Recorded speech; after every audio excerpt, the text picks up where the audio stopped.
want to know, is there anybody in here who can definitively say with evidence by looking at your behavior, not your clothes, that you are not who you were? I mean, how many changes took place in 1 year? No matter what we want to think, no matter what we want to believe, we all changed in 2020. My life changed, my mind changed, my habits changed, my discipline changed. I am not who I was. And some of you, you're even watching this right now, and in just less than 10 months, your whole life looks completely different. And you weren't expecting that, you weren't planning on that, you had no idea those changes were coming. I suppose the question is, did you change for the worse? Or did you change for the better?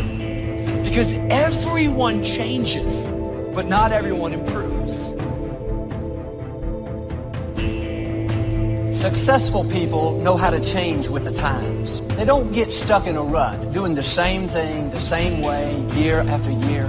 They're constantly evaluating where they are, and they make adjustments so they can improve. We have to stay open for change. We can't get so set in our ways that we won't try anything new.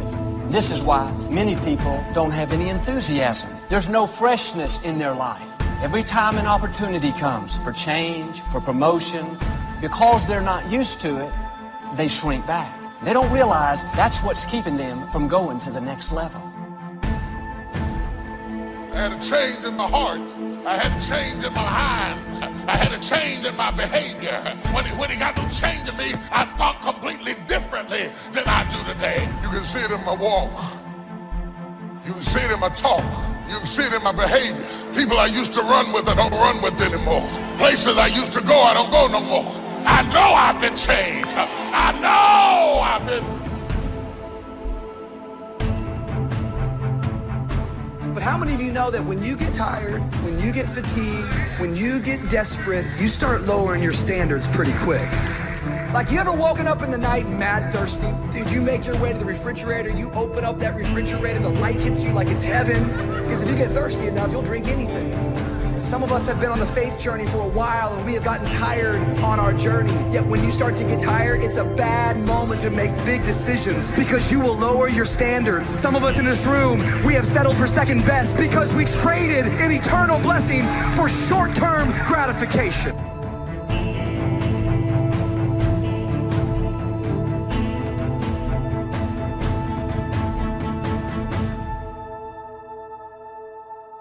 Napoleon said, number one, a leader needs unwavering courage. I don't know if I totally agree with the unwavering part of this or not, because sometimes our courage does waver a little. It bend but not break. Courage mounts up, and then sometimes we have the doubts that creep in, and we reach a little deeper to find that courage that overcomes our doubts and our fears. So I would probably debate a little bit with Napoleon on this unwavering courage, because sometimes courage does waver. But as long as it stays, as long as in the end there it is to serve you, the courage to do what you didn't think you could do, the courage to step into territory that might be a little unfamiliar, the courage to talk to somebody you don't know, the courage to attempt conducting a meeting, the courage to give your first testimonial, the courage to solve problems you couldn't solve before, that kind of courage. Courage to stand up when it's sort of dark in your corner, the courage to do it when it isn't going your way, seemingly. That kind of courage. Wavering a little at times, yes, because we all have doubts that attack us. We all have small fears that creep in. That is the nature of life. But that's what faith is all about. That's what courage is all about. To serve us when our doubts will not serve us well. Faith to overcome fear, and courage to overcome our doubts. Second, Napoleon said self-control. That, of course, is the very essence of life itself, is self-control. Because we all have this warfare going on. It's going on in the world, the warfare between liberty and tyranny. In our own body, the warfare between health and illness, the struggle is on. Struggle between light and darkness, the struggle between good and evil. I call it opposites in conflict. And as soon as you're born into the world, as soon as you find yourself and discover yourself on this spinning planet headed somewhere, you know that this exists. To be a civilized society, we must drive the dark side of our nature into a small corner and let the positive side flourish.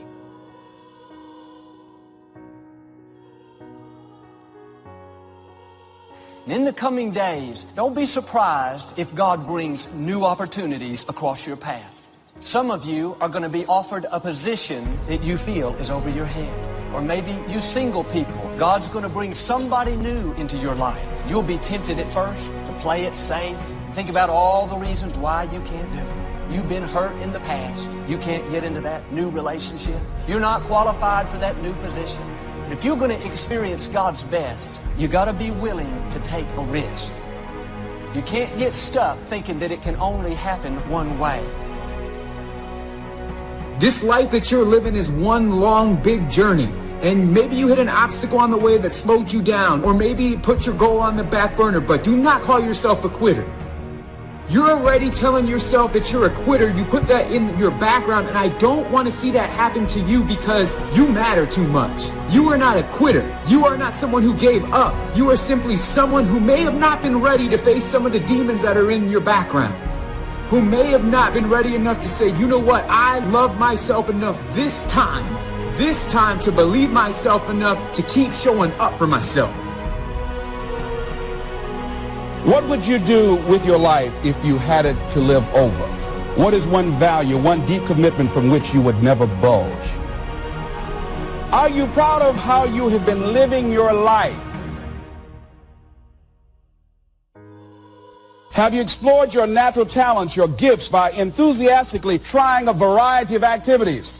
Ladies and gentlemen, a lot of us have so much talent and abilities, we just put them back on the back burner or just left them aside someplace. Never did anything with them, never brought them out here. What are you sitting on? What gifts are you sitting on?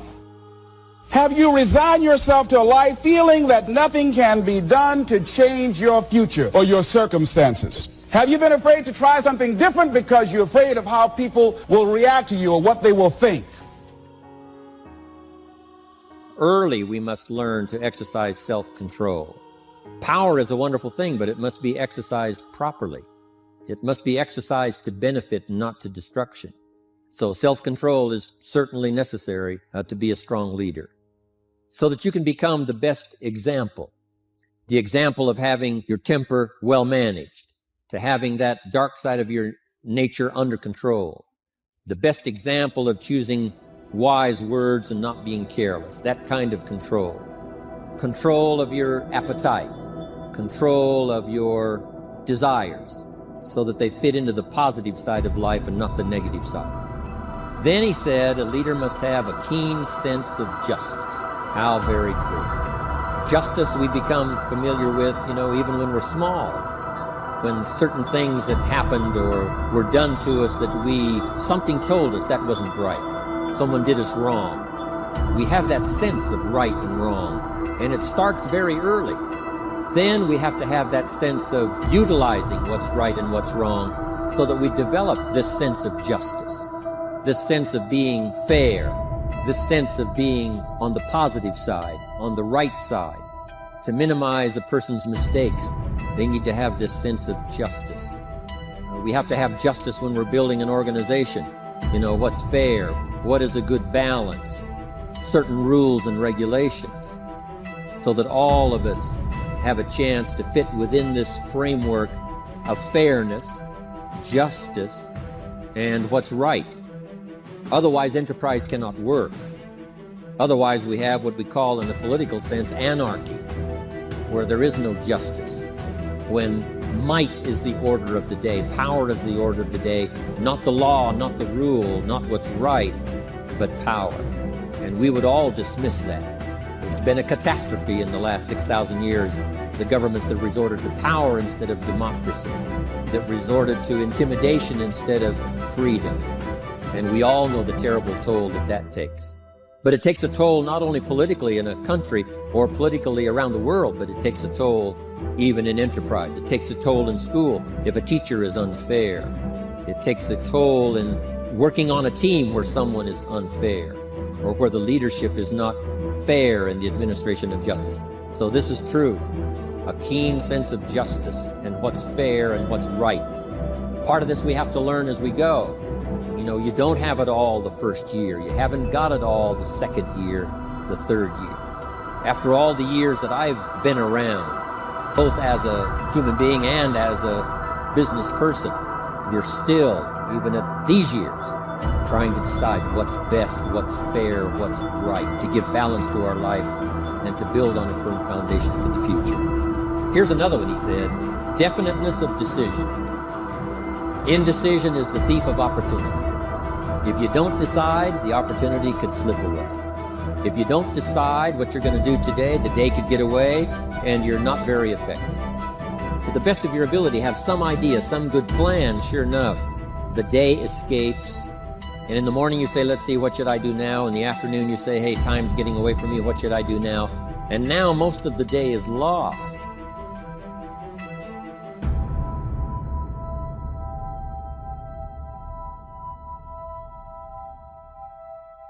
When I know I need to change something, what I do is I change it. I've had people that listen to the podcast and they've reached out to me over the past few years, and one of the main messages that they took and put into action was actually putting things into action. These are just normal people, but they're normal people that knew they needed to make a change. And they decided they were going to make a change, and then they made it. And that is what you can do too. If you have something to change, if you want to change something, change it. Change it now. Find something that you can look at your life that you say, hey, I know I've got a problem in this area, being late. I need to take care of that. Procrastinating. I need to deal with that. Creating an imbalance in my life where I'm spending more time looking at television or having social fun and not spending enough time working on me. See, most people spend more time working on their jobs than they spend working on themselves. And whatever we achieve in life, whatever we create, whatever we're able to manifest comes out of the human mind. So many times, guys, we get distracted by things that we either have no control of or matter nothing to our goals. I want to ask you guys tonight, just do a little favor. And I want you to write down things that you focused on today that held you back from being the person that you want to be. Did you worry about the behavior of someone else, something that you got no control over? Or did you stress about something that hasn't even happened yet? Did you give yourself negative vibes because you're worried about something that you have a fear over? And then I also want you to write down things that you focused on today that helped get you closer to the person that you want to be. Did you eat right? Did you exercise today?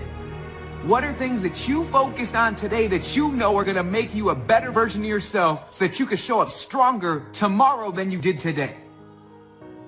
You've been given the dignity of choice. You don't have to repeat this year the same as last year. You can tear up last year's plan, develop a new plan.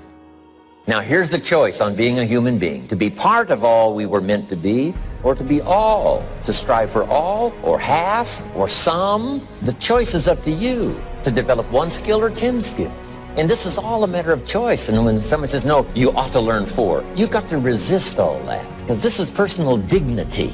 And you don't want to destroy someone's dignity by doing all the oughts and then they feel reluctant to do it. Now we've got problems. Most of the day escapes not being utilized. It doesn't work for you simply because you didn't make those decisions early, at the early part of the day.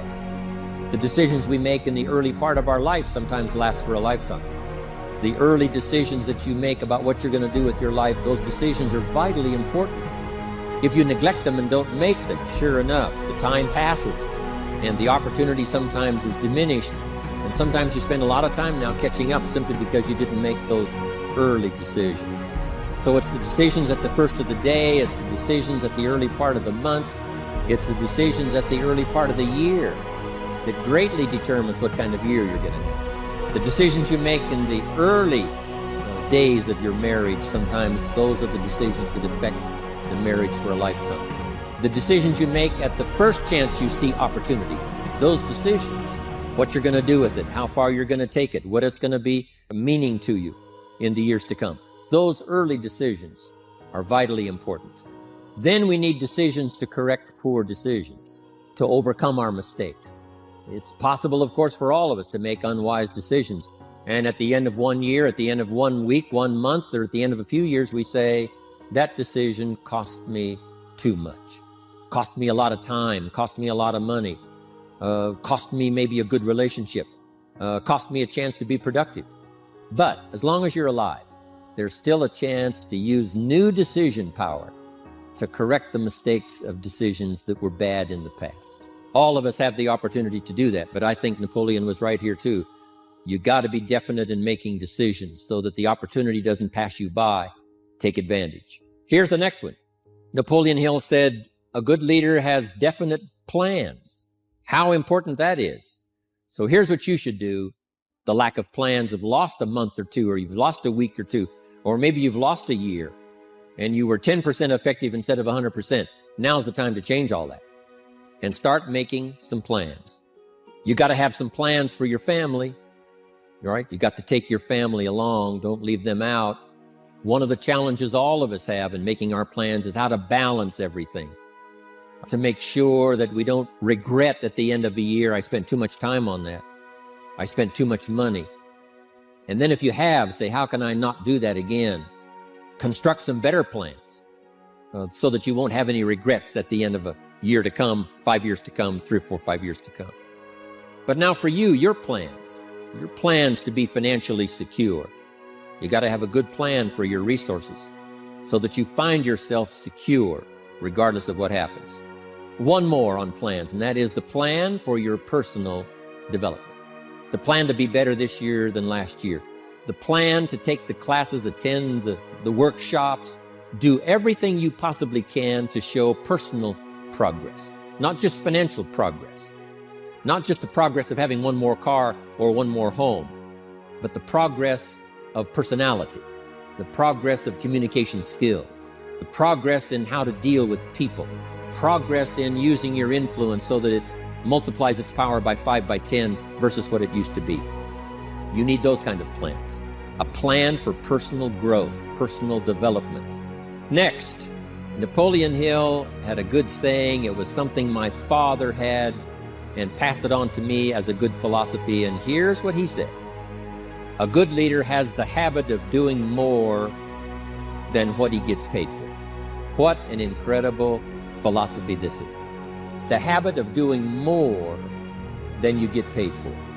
It's what we call the service that you put out like seeds in the ground that doesn't bring the harvest immediately, but the harvest is yet to come. It's called like putting out the capital in capitalism.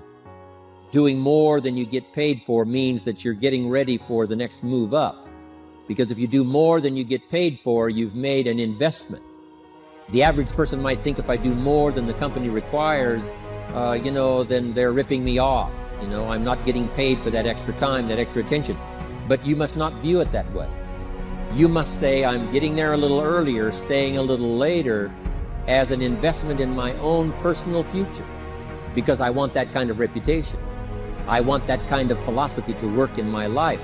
Do more than you get paid for, right? They've got the product, you've got the money, but you can't stop your investment there.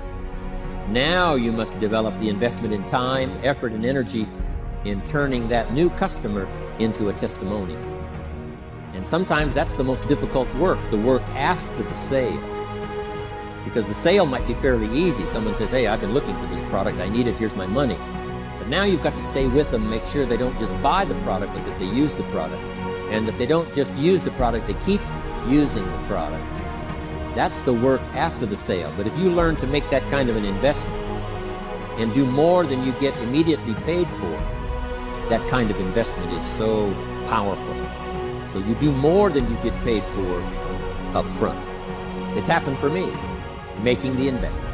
When I first started lecturing, I talked to high school classes, college classes, service clubs, and I gave it all away. I went and talked for free. Someone said, Mr. Owen, would you come and do this breakfast talk? I said, sure. Could you do this luncheon talk for this service club? I said, of course. And all of that in the beginning was for free, primarily because I'd made my fortune. You know, I didn't need the money, but I did it for free. But look what it's made for me by giving that kind of service in those early days. And finally it led to business and led to an enterprise. And I was giving a seminar all those years ago here in Los Angeles, and Mark Hughes was in my audience. So what you don't get paid for, don't worry about that. Just render the service with the vision of the future that it'll come back multiplied if you have this kind of habit, this kind of philosophy. Next, Napoleon Hill talks about personality. You need a pleasing personality. There's many parts to your personality. One is your working personality. You know, the kind of behavior, the kind of attitude that you need, especially in the public. Some things you can kind of get by with being a little careless, maybe in private, but in public, where it counts so much in your paycheck, it counts so much in building your business for the future, your own personality. But here's what you also must remember. You develop your personality in private so that it serves you well in the public. Sometimes we get the mistaken idea, I can be careless with just these few and be more careful when I have 1,000. But see, that doesn't work that way. Careless with a few, sure enough, that will creep into your presentation for 1,000 people. You say, well, I'm only talking to 2 people, it doesn't matter much. That's when it really matters. Because if you'll practice well there, using your personality, using your influence, to get someone's attention, to get them to listen, to get them to participate, the kind of personality that someone says, I'd like to be around this person. They're unusual. They're not like the average person I meet on my everyday experience. That kind of personality. But you've got to practice it behind the scenes. You've got to practice it one-on-one. And if you're effective one-on-one, 1-on-3, 1-on-5, I promise you, that will get you ready to now perform with the kind of personality, the kind of charisma that wins people when you're in front of 500 people, 1,000 people, 5,000. So this is a good point, working on your personality. Here's the best gift you can give someone, and that's the gift of attention. Attention is so powerful. So, same thing you can learn to do. Utilize your personality, utilize your influence, give people the gift of attention. Next, Napoleon Hill said a leader needs sympathy and understanding. We have to develop that early in our lives. All of our lives, we have to look at those that are less fortunate than we are. Those who need a helping hand, and especially now we learn to look at those who need an opportunity, those who need a change in their health, those who need a change in their life and in their lifestyle. It's this kind of sympathy and understanding that drove Mark Hughes to construct the company. It took that kind of understanding, that kind of sympathy, that kind of deep emotional feeling. Then Mark understood what it meant to be poor. He understood what it meant not to have. He understood what it meant to be short on finances, on resources. He understood what it meant to lack full formal education. He knew all of those lacks. And instead of crying about it, he said, what I will do is change it for myself, and then I'll help other people that have the same challenge. Lack of education, lack of the money, lack of the resources, lack of good health, faced with all kinds of difficulties they can't solve. I'll get mine solved, and then I'll be strong enough and have the skills to where I can help other people. That kind of leadership quality is so powerful. That kind of understanding. Here's the next one. A leader must have, Napoleon said, a mastery of the details. How very true. All can be lost with just a couple of missing details. The drama is in the details. Someone says, I lost 30 pounds. Well, 30 pounds is 30 pounds, but that's not the drama. The drama is, where were you before? Now someone begins to give us some of the details. And then after they've lost the weight, now how they feel. Now their self-confidence has been restored. Now they feel better about themselves. The drama is in the details. But this is also important in the details of your day, the details of your business, the details of good communication. Master the details. Now here's the next 3. Willingness to assume full responsibility. Mark Hughes says, what happened to me might not have been my responsibility, but what I do about it is my full responsibility. I've had some people did me wrong. In his first couple of business experiences, he was done wrong. Some people ran off with the money. He was left holding the bag. But he said, that's what happened. and I was not responsible for what happened, but I am responsible for saying to myself now, what am I going to do about what's happened? If a hailstorm destroys the farmer's crop, he wasn't responsible for that. But his responsibility now begins when the hailstorm is over, when he asks the question of himself, what should I do now? Now that this catastrophe is over, now that the damage is done, now what should I do about it? And a philosophy I've taught all these years, it's not what happens to you that determines your future. It's what you do about what happens that determines your future. And this is a major part of it, accepting full responsibility. If you've got an organization, you're conducting meetings, and you're the leader, the responsibility ends with you. Someone else may mess up, make some mistakes, still your responsibility. Some things over which you have no control, understandable. But what you do about it now, how you fix it, the diplomacy you use, the strategy you use, that's the kind of responsibility now that depends on you. Also, you've got to be responsible for your future. Nobody's going to fix it. No one else is going to design it. No one else is going to come along and say, hey, I will make sure it all works well for you. You've got to take all the input. You've got to take all the testimonials, all the teaching, all the training, all the influence. Then you've got to have the responsibility of designing your life. You can design a life of prosperity, or you can design a life just to coast and get by. The responsibility belongs to you. Next is cooperation. Ideas, we take advantage of each other's input. We take advantage of each other's enthusiasm. We take advantage of each other's testimonial, and we take advantage of each other's willingness to grow. In those early days, Mark got the group together, Jerry Shatanovich, Doug Stuntz, the rest, and made some plans to cooperate. Said, no telling what kind of powerful meetings we can have if we work together. No telling how many people we can affect, even right away, if we work together. You do this part, you do this part, I'll do this part, we'll make it work together, and we'll get the ball rolling. There's an ancient phrase that says, if 2 or 3 agree, nothing is impossible. If they agree on the same project, if they agree on the same vision, if they agree on how to get there, I'm telling you, nothing is impossible. Nothing can stand in their way. Just 2 or 3. If we cooperate, there's nothing we can't do. There isn't anyone we can't touch with this incredible story. Cooperation. That's why I'm here. Send out some ideas. Give you some notes to take, something to think about and ponder, something to talk about with the people that you associate with and are building your business. That kind of cooperation is going to make this a powerful year. But it'll get us to much more than just those numbers. It'll get us to a place of honor, respect, prestige, influence, feeling good about ourselves for the hard work that we're doing, cooperating with each other. Now, here's the last one. Napoleon Hill said, a major attribute of leadership is vision. Vision is in many parts. One, a vision for your own course to follow. A vision for you, for yourself. A vision for your financial future. A vision for your health. A vision for your wealth. A vision for you to latch onto and make something out of. A vision for your family. Because vision must now lift others as well as ourselves. Guess what our family is counting on? That we'll be able to see things that at first they cannot see. That we'll be able to look further into the future than perhaps they will be able to look. The same is true with your organization, the people that are around you. They're counting on your vision. Perhaps you've been there a little longer than they have. Maybe you've been there a lot longer than they have. And they will look to you to help them see things that they can't see in the beginning. And if you will do that, develop that attribute of leadership, I'm telling you, you'll have such a dramatic effect on your organization, it will be unbelievable. A vision for yourself, a vision for your family, a vision for your organization, a vision for the people that you're close to. You need faith. You ain't got to be that smart.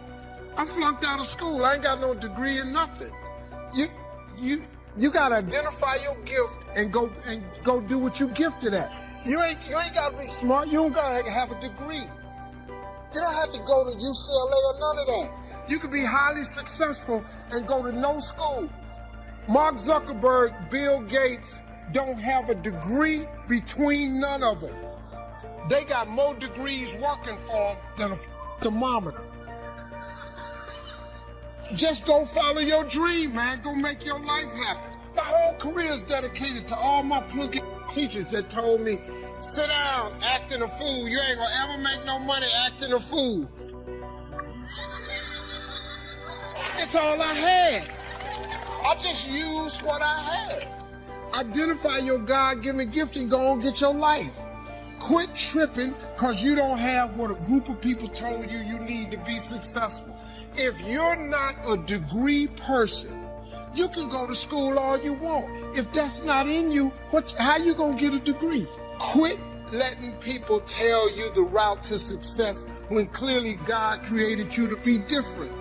Just go that route. All my friends got college degrees, all of them. You don't have to go get a degree if you're not a degree person. Now, if you want to be a doctor, scientist, or lawyer, you got to get a degree. But if you're not that person, you can still make it. Quit tripping because you don't have what he got. You ain't finna be what he is. God made you different. Just go be different. You get paid to be different. People pay you to be different. Weird people make money. Regular people don't make money. Regular people make regular money. If God made you exceptional, go be exceptional at whatever it is. That's how you become. People pay for expertise. They pay for exceptional people. They don't pay regular people. If you focus in on being regular, you're going to have a regular life. It's nothing wrong with that. But if you aspire to something more than regular, you got to go be extraordinary. The difference between ordinary people and extraordinary people is one word: extra. If you put extra on top of ordinary, you become extraordinary. You ain't got to be like everybody else. If you do hair, go do everybody's hair. If you cut grass, cut everybody's grass. I'm telling you, man, you can be highly successful without a college degree. I don't have one. Look, I don't want you to get to the end of your life and look back and think, I wish I hadn't wasted so much of my precious life on stuff that didn't matter. I wish I didn't let all that stupid worrying keep me from doing the things that I always dreamt about doing. I'm here to tell you that you can learn how to switch your thoughts to something more productive and optimistic. This is great news. Worry is a hackable thing. That's why you got to work on yourself. Because life will send you some curves you cannot anticipate. The next thing is that whatever you do, you want to develop technical mastery. You want to be the best at what you do. You want to master it. See, part of self-motivation is you've got to find something that gives you a strong sense of competence. Well, you become known for that. You develop a reputation of being good at doing that. You set some high personal standards for yourself. You're not competing with anybody else. You're just unfolding yourself to be the best person that you could be. That you want to give the best quality service that you can give, because that is a statement about who you are. The other thing that's the key to self-motivation is recognize the fact that you're going to get into some slumps. Recognize the fact that you're going to encounter a great deal of failure in life. It goes with the territory. But in the face of that, you want to be relentless. When you want something, you don't expect everybody to say, oh, come on in, oh, you want this? Oh, great, we want to give this to you. You're such a nice person. You're doing it for your family, aren't you? Great. No, life isn't like that. No, many doors will be closed in your face. Many loans that you will want. And they'll say, no, you don't have enough collateral. You don't have enough credit. And most people will give up. But you've got to decide that I'm going to be fearless. I refuse to be denied. And you can't make a basket unless you shoot the ball. You can't hit a home run unless you take a swing at it. Most people won't even take a swing. Well, I probably won't make it anyhow. That's the conversation within. They probably won't give it to me anyhow. If you want something, you've got to be relentless. You've got to decide, I deserve this, and I'm going to have it. And you go all out to get it. When you want something out of life, you've got to be willing to go into action. Don't wait around for things to be just right. Don't wait for things to be perfect. Don't wait for the ideal situation. It will never be ideal. There will always be a reason. Well, as soon as the children grow up, as soon as I pay my bills, as soon as I get my divorce, as soon as I get enough money together, do what you can, where you are with what you have, and never be satisfied. A lot of people never take a chance in life. They don't want to take any chances. They want the situation to be ideal. See, that's not walking by faith. That's walking by sight. If I can see it, I'll do it. No. That's a lot of people saying, if I can see it, I'll believe it. No. If you believe it, you can see it. And don't be disturbed because no one else can see it. That's not unusual. That is ordinary. But because you want some different kind of results in your life, you've got to be willing to be unreasonable. If you want unreasonable results in your life, you've got to be willing to be unreasonable. Part of being unreasonable, you don't judge according to appearances. Part of being unreasonable, you can see it because you believe it. That's part of being unreasonable. Part of being unreasonable, you're like Paul who said, you must have the faith to call forth those things that be not as though they were. That's part of being unreasonable. Most people won't do that. Most people say, call me when you get it together. Then I'll support you. The other thing is that one of the keys to self-motivation that empowers you is that you want to find a cause larger than yourself. Find something that you can contribute to. Find something that you can make a difference because you can. Part of what feeds your larger vision, part of what gives you a reason for being, part of what gives you your life is being able to give something back. So I can't afford to give anything. You can't afford not to give. Give your time. Give your talent. There's nothing just to go over and lick envelopes. I don't know exactly what I'm going to do, but I'm going over there. It's part of my tithing in the universe. Once you develop that special sense of mission, and that's what you develop when you're part of a larger cause than yourself, it drives you. You don't need an alarm clock to get up in the morning. You have special power. You go places and folk will like to be around you. They will know there's something different about you. When you go in, they'll say, hey, that's somebody important. I want to know who you are. I just want to be near you. That energy that you have, that consciousness that you will embody will affect everybody around you. What if I don't get the raise? What if I look stupid my first day of work? What if nobody ever loves me? What if a swamp monster kills me? You need to punch those stupid worries in the face with 6 magical words, because this simple question breaks the pattern of worrying. Because if you think about worrying always begins with what if. In fact, my daughter used to call her worries the what if loop. I feel like I'm trapped in a what if loop, Mom. Well, guess what? You're trapped in a what if loop too. So you need just one fast, perfectly placed, boom, counterpunch. You need the same punch for every worry. So you get really good at punching every worry in the face. And that punch is, what if it all works out? That's the counterpunch you need to knock absolutely any worry and all overthinking away. It's pretty incredible. I'm here to tell you, in those moments when you get trapped in this, what if this, what if that, what if that, and you start spinning, you got to stop it.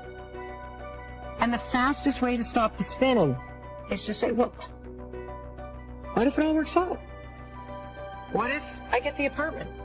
What if I pass the test? What if the doctor says something and it's okay? What if he doesn't break up with me? What if he breaks up with me and it all works out? What if I get bad news and it all works out and I'm okay? It's a way to get back the feeling of control. Ask it repeatedly about the same problem, and it's like climbing up the ladder. And before you know it, the ladder, what if it all works out, has got you up so high You are out of the hole of worry, and you have a completely different view of the situation.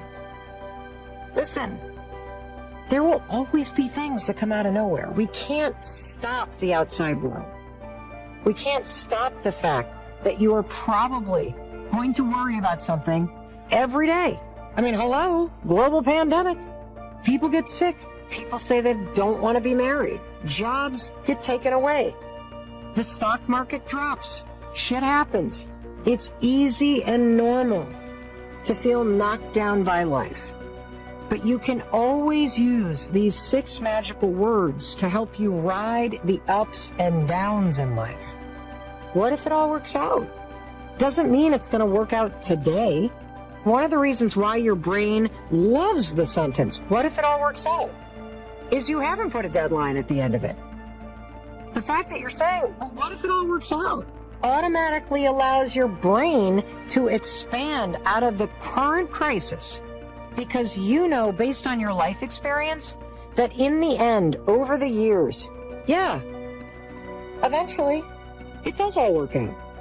If you're having difficult times today, instead of getting all bent out of shape, you need to see it as an opportunity to grow. You need to see it as an opportunity to develop character. God may be trying to do a work in you. And if you will pass that test and make the right choices, then God will promote you. And throughout life, God is going to, on purpose, allow us to go through certain situations to bring to light areas in our lives that we need to work on.